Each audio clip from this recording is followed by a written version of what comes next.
Welcome, everybody, to the Sentinels of Liberty podcast. I am your host, Redbeard, and I greatly, greatly appreciate everybody taking the time to stop in to check out the episode tonight.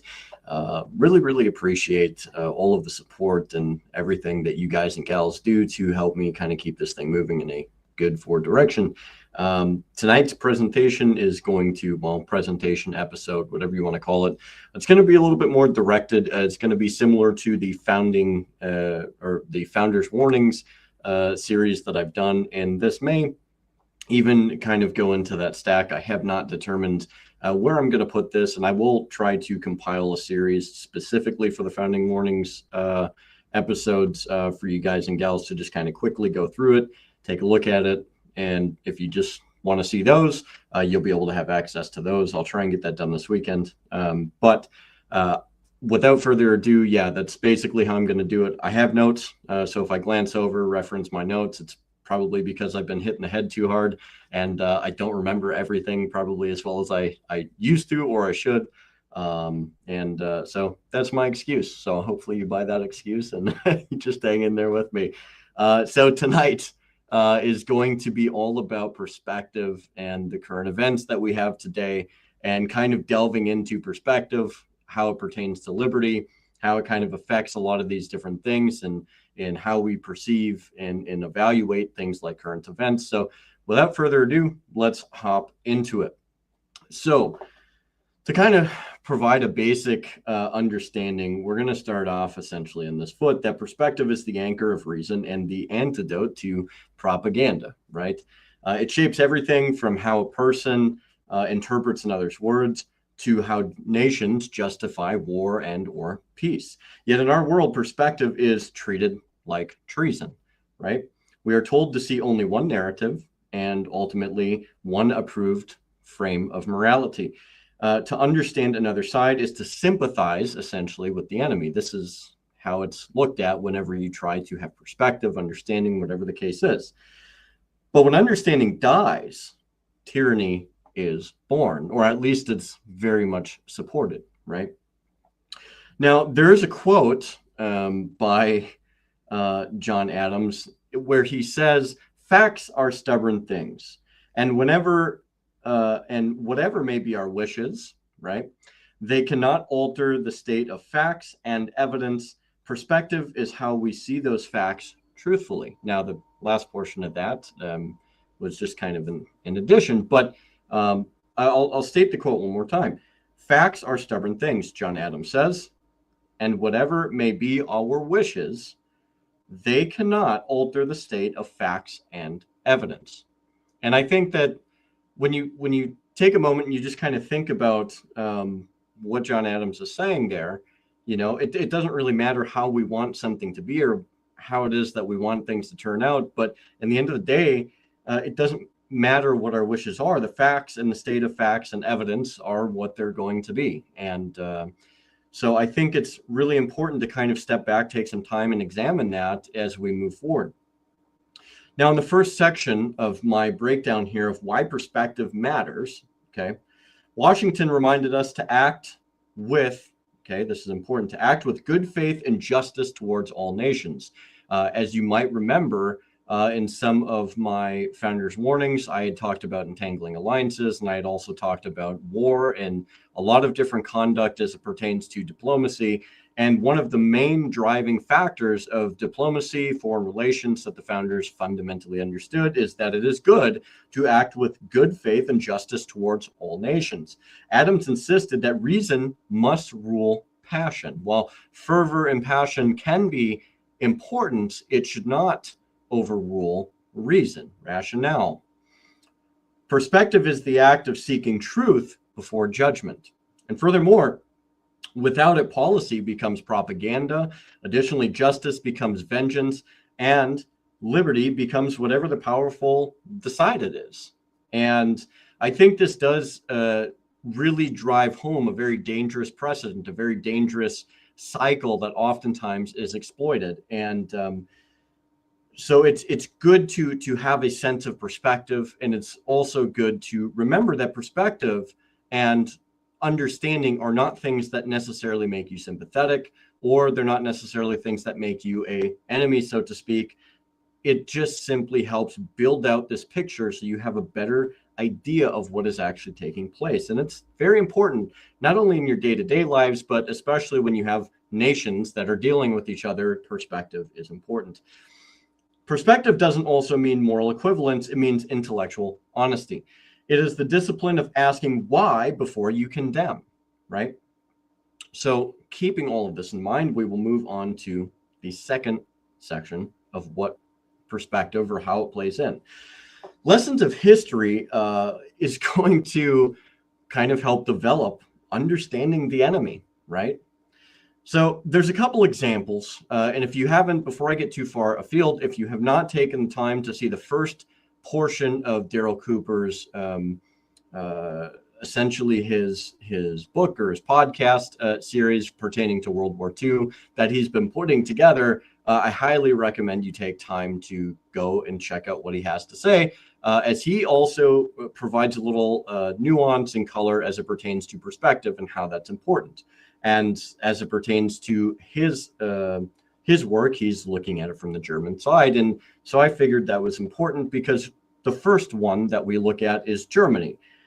In World War I, when we consider Germany and we look at the perspective, encirclement and fear of annihilation, right, was a perspective. It was a perspective that the Germans had. And then when you go into World War II, humiliation and ruin after Versailles, understanding why a people followed disaster does not excuse it, but it does prevent, or it can be preventative to repetition, right? When it pertains to Russia, especially centuries of invasion from Napoleon to Hitler, bred paranoia and defensive aggression. However, perspective explains behavior. Ignoring it ensures that we miscalculate forever. And when we go back and we look at perspective, we get to know that sometimes it's not always a defensive aggression. It's not always a sense of just outward hostility, but there's oftentimes more to that story. And so as we're moving down, we'll see other examples, right? Where you have the Mongols, Japan, and the Middle East, each acted from its own logic of survival, culture, and pride. Empires rose and fell because other powers refused to grasp that logic. Furthermore, ignorance became the father of catastrophe. And so I think when you look at enemies and you look at why people do the things that they do, oftentimes it's so easily just shoved under the rug and you can't try to understand it. Don't try to understand it. Don't try to gain perspective. Don't do this, because if you do, then you're the enemy. You're a sympathizer. You're un-American and you're unpatriotic, or whatever it is that they want to throw at you. That's what they say that you are, when in reality, you're just trying to find some intellectual honesty, understand the behavior of other people, why they do it. So therefore, you can get down to the root causes and hopefully get closer to some type of a solution or whatever the case might be. There's nothing wrong, once again, about having perspective, once again, about trying to understand something. And if anything, you're going to be better off for it. In section 3, we're going to look at some of the dangers of losing perspective, right? When perspective dies, right, dehumanization begins. You no longer see individuals, but you see only labels. It's easy to label somebody a fascist, communist, terrorist, traitor. They're easily applied labels because they're easily available. It's easy to call somebody this or that. And in many cases, you see this coming very much from the left and or the right, because it's, if they don't see one perspective, or if you don't align with the things that they want, then this must be what you are. And once people are labels, anything can be justified against them, which opens up a door of a massive swath of tyranny, something that is oftentimes excused in the end of the day because, oh, well, they must be a communist, or, oh, they must be a fascist. So it's perfectly okay to persecute people because that's what we feel that they are. You're losing perspective and you're creating more despotism and tyranny in the process. And we see this in different historical echoes. The Alien and Sedition Acts of 1798, born of fear, and criminalized dissent. Furthermore, you had things like McCarthyism. Suspicion became patriotism, when you could turn your neighbor in because you thought that they were a communist. When you had no evidence whatsoever, it was very easy for people to just go forth and say something. And now this person was interviewed, or they had people show up to their door. And McCarthyism oftentimes will spread into many other sectors and facets of even modern life, because we are seeing a resurgence of this today. And it should be something that overwhelmingly is viewed as anti-American, but rebuked as anti-liberty altogether. Modern cancel culture and online censorship, furthermore, the digital form of the same impulse, right? So we start to see a lot more control. We start to see a lot more mechanisms of preventing people from being able to say things. And while this does not release people of responsibility, especially at the individual level, I think when you do it in a way that ultimately deprives creating perspective, creating understanding, it does become a very dangerous situation. Loss of perspective is the first step towards moral collectivism, right? Where individuals cease to matter, right? So, and when you start to see the breakdown of the individual, when you start to label these people, when you start to label anybody really that you don't like, or whatever the case is, then you start to see the sharp decline of liberty, rights, and other basic things very quickly behind. Now, when we think about this and we start moving forward, we start to see something that I like to kind of look at as like a selective perspective. I think it's one of the most dangerous kinds of perspectival issues, right? Because when we look at selective perspective is when we demand empathy only for our side. We study our tragedies and we call them human. But whenever we look at somebody else, especially when you have people that are very rabid on whatever side chosen that they're on, we study their tragedies and we call them, well, they're deserved. You had it coming to you. You deserved all of this, and that there should be no feelings of empathy or anything like that. You're, quite frankly, what you tend to see is, well, you're just subhuman. You're not even human. You're whatever label it is that I've degraded you to, and therefore no perspective of yours matters, and mine is the only one that's superior. This is the dangerous, slippery slope it is that we tend to shuffle ourselves down. The hypocrisy feeds tyranny because it teaches people that empathy is a privilege granted by the authority, right? And consequences of selected perspective, censorship. When perspective threatens power, it's silenced for public safety, right? Jefferson warned, our liberty depends on the freedom of the press, and that cannot be limited without being lost. So any limitation on the freedom of the press, or speech for that matter, can't be limited in any single way without it being completely destroyed, corrupted, or done away with in its entirety, is what Jefferson was saying. Furthermore, when you go into the suppression of speech, if one viewpoint is outlawed, understanding dies. It is nullified, it dies, it's void. Right? Madison wrote that a republic requires the censorial power to be in the people over the government, not in the government over the people. Right? So the power was always vested within the people. It was never the government's dictate to be able to go forth. They had no authority. This authority was not granted. It's not something the government reserves, but yet it is something that is assumed. And when you look at how this is carried out and you start to look at, things, especially as they pertain to Ukraine, Israel, or whoever else it is that we tend to be very close allies with, if you will, you start to see a lot of this really come to fruition. No, you can't have that perspective. If you have this perspective, you're now an enemy of the state, or you're a traitor, you're unpatriotic, you're supporting evil, because God forbid you ever have to try and find some sense of understanding to be able to identify what is actually going on. And so when you look at this, you have something else that follows, which is very, very dangerous. Manufactured consent. Citizens believe they are informed while hearing only one side of the story. And when all you're fed is one side of the story, you start to manufacture this sense of consent. You start to make up and gaslight people into just taking your side and being able to coax them into a cozy, safe little corner without giving them the other side or the other perspective or a broader understanding. And oftentimes what you see is this is something that is ultimately used for control. You weaponize morality, democracy, as it were, which I think is overwhelmingly repugnant for a myriad of reasons. And, this idea of freedom that they've manufactured today becomes slogans used to justify anything, even repression, right? And if you haven't seen my perspective as it pertains to a republic or a democracy, I believe that's also in one of my Founders Warnings episodes as well. When perspective becomes selective, the truth becomes state property, right? So now the state has the ability to drive you into one area.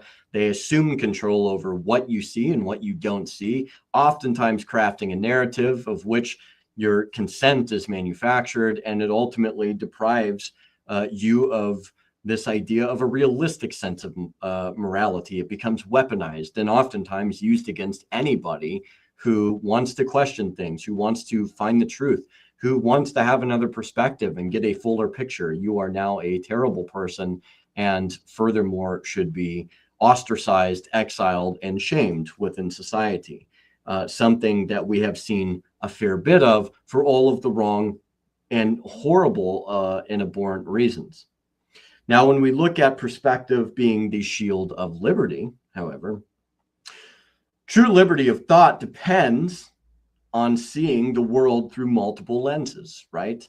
Not just a single crafted narrative or lens, even the uncomfortable ones, the ones that we don't want to look through, the ones that make us feel uncomfortable, that kind of make us feel out of place and not quite as safe. We should still analyze these perspectives. We should still search for understanding in our quest to create a picture, to get a fuller view, to have a better understanding as to the reasons, rationale, or the whys somebody or a group of people do something. Furthermore, you have Benjamin Franklin: whoever would overthrow the liberty of a nation must begin by subduing the freeness of speech, right?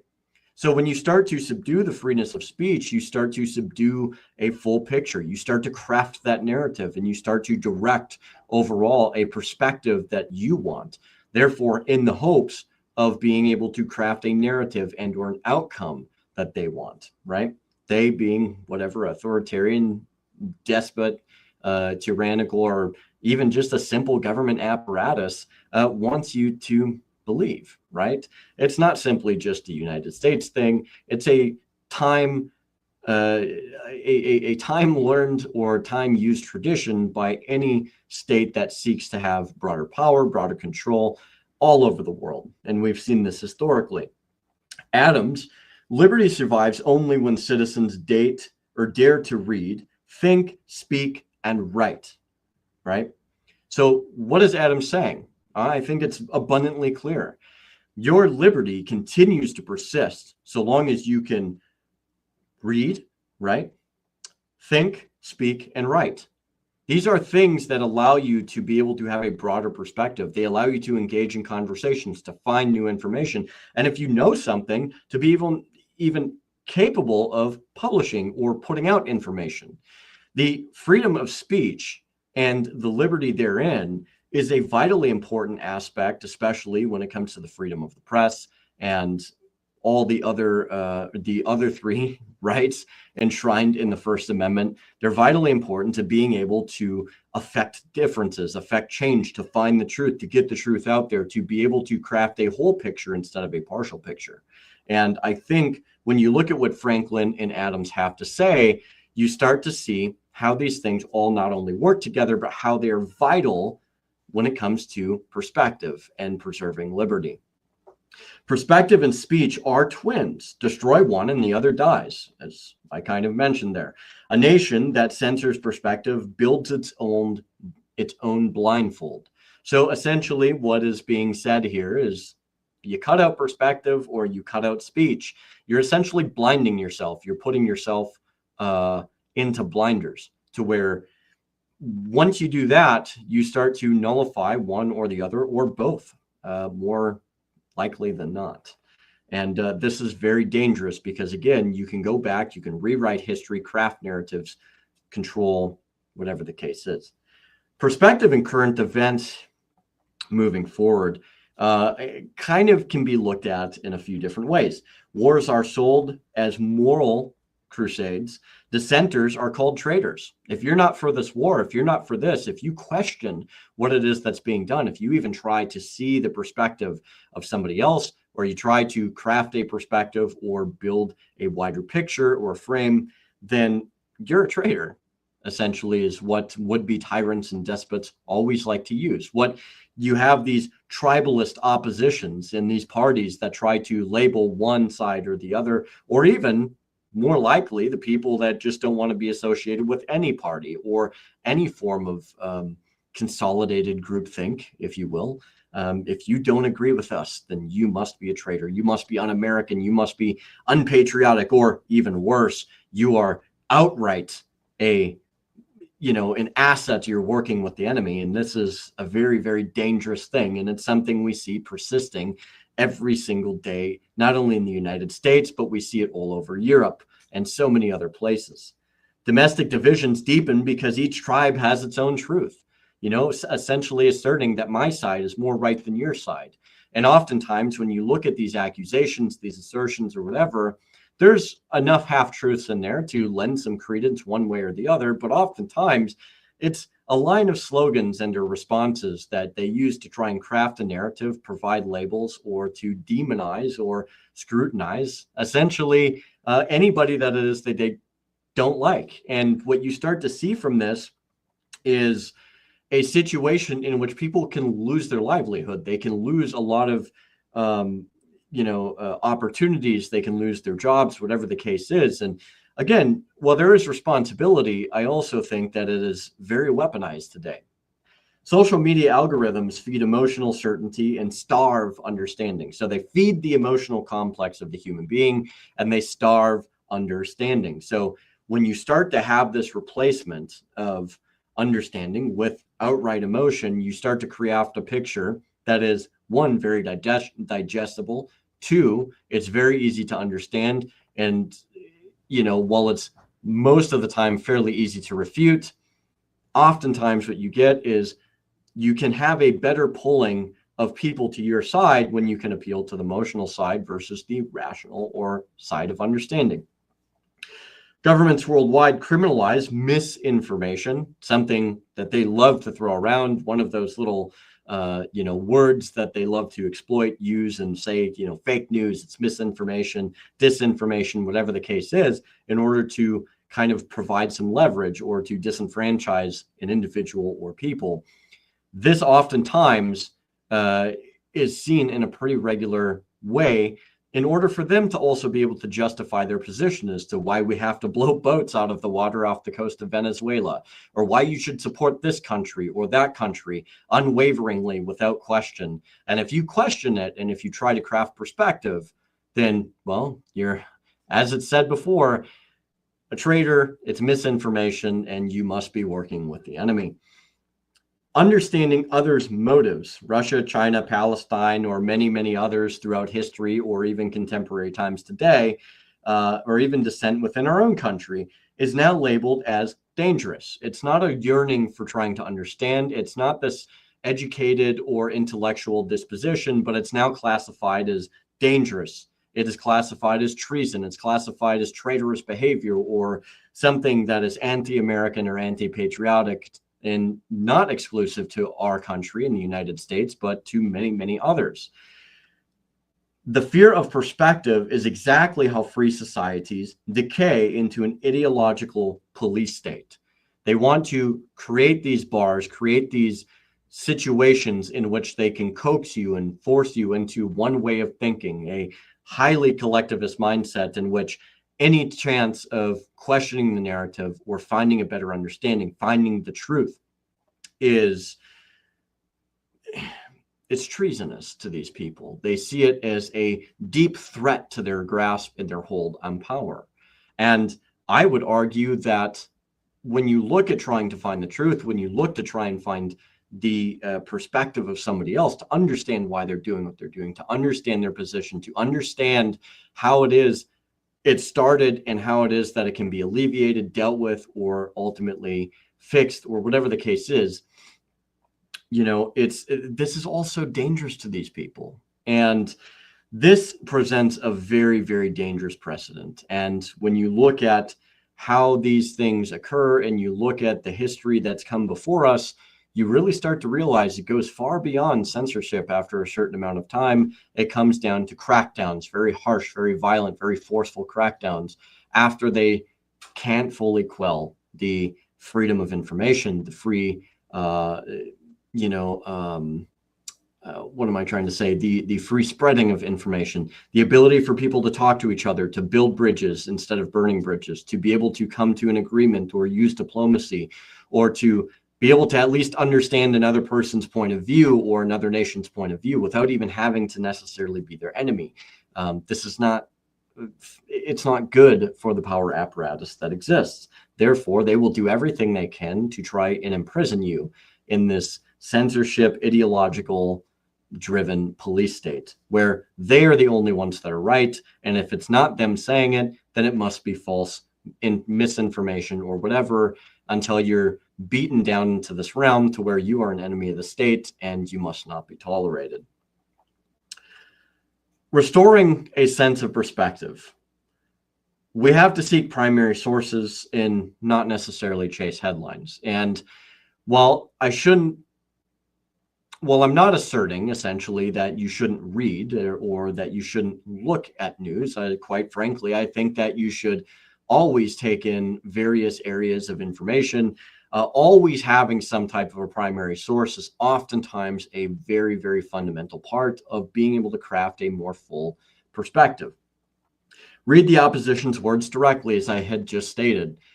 Take some time, look into it, see what it is that they're saying, see what they're not saying, evaluate their positions, and you can start to be able to craft and figure out where the root of their beliefs, their dispositions, their perspectives really are coming from. Thus, it makes it a little bit easier for you to be able to deal with or proceed in a somewhat diplomatic approach. Recognize shared humanity before differences. We're all human beings in the end of the day.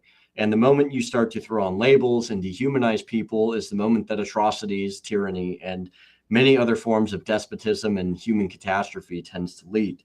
We have to defend speech, even the speech that you outright hate, speech that you absolutely dislike or you find offensive or whatever the case is. It is protected speech.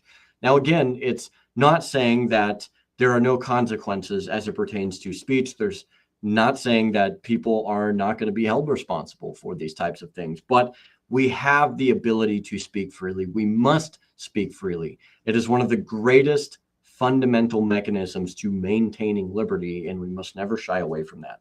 Liberty demands moral courage, to look without flinching, to hear without silencing. This is fundamental to not only maintaining liberty, but to maintaining a free and liberty-oriented society.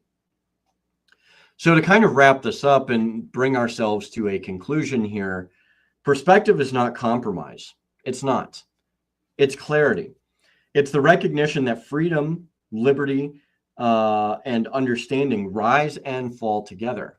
When you start to see a fall of understanding, a fall of perspective, and a fall of painting a bigger picture, you will also see your liberties and your rights go down with them. But if you broaden yourself to these and you open yourself up to these things, you will start to see liberty and rights and freedom all be able to go up with it. Madison warned, knowledge will forever govern ignorance, and people who mean to be their own governance must arm themselves with the power which knowledge gives. It's a very powerful statement. Ultimately saying that, look, we have to be educated, we have to be knowledgeable, especially if we seek to govern ourselves. We cannot fall into the stupor of which we shy away from education, knowledge, and a broader, greater perspective, and ultimately understanding. Because if we forego these things, then so too we forego our ability to not only live in a more liberty-oriented society, but to live in a society in which we can govern ourselves. If we reject perspective, we disarm ourselves. If we accept only selective perspective, we hand our minds to those who curate truth, right? To preserve liberty, we must fight not only for free speech, but for the right to see the world whole. This is very important. Even when that world challenges us, and I would even argue a step further, outright. Some final thoughts I think are worth noting. Perspective is the lens through which liberty breathes. Okay. To guard the republic, we must guard that lens. We must polish it constantly with truth and yearning for understanding. Protect it from censorship and never let it darken in the fog of propaganda. This is so overwhelmingly important. It is so fundamental to retaining our liberty and our rights. It's so fundamental to being a truly liberty-oriented society. And furthermore, I would go a step even farther than that. If we are in a battle, and I do think we are, if we're in a battle for our liberties and rights, more than ever, we must lend ourselves to a greater sense of perspective, a greater sense of understanding, and a greater course for truth, not curated, not crafted, not molded by the whims of the state, but by our own free ability to look and seek out the information, to be able to reasonably deal with people and to deal with nations across the world, to understand things, to gain that perspective. Because without these things, we're going to see a floundering, crumbling state that will not stand the test of time. It will not stand against the aggressions from both within, but also that from without. We have to do this and maintain the foundation. And perspective, the ability to speak freely, the ability to have free exchange of information and gain understanding are absolutely fundamental to the preservation of liberty. I hope you guys and gals found this to be interesting. I hope it was able to perhaps shed some perspective on the way that you see things and the way that you go about and having discussions and being able to understand things and find information and to do all of these different things that ultimately broaden our horizons, to take intellectual endeavors, even if it's something that you haven't done, but to be able to go forth and read and learn and take in history and in order to build a better context for the things that are taking place today. I hope this is kind of a catalyst that kind of pushes you that direction. Never stop learning, never stop questioning things, never stop endeavoring to find the truth, because liberty lies within all of these things. And liberty ultimately lies within each and every single one of you. If we are going to preserve it, if we're going to keep it, if we're going to continue to fight for it, we must be educated, we must be mindful, we must always have perspective, and ultimately, we must always yearn and seek for understanding. Thank you, everybody, for coming by and listening to the episode this evening. I hope you really enjoyed it. I hope you're able to get something out of it.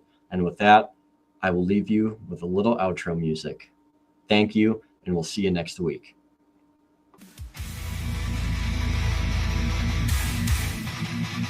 Steel clad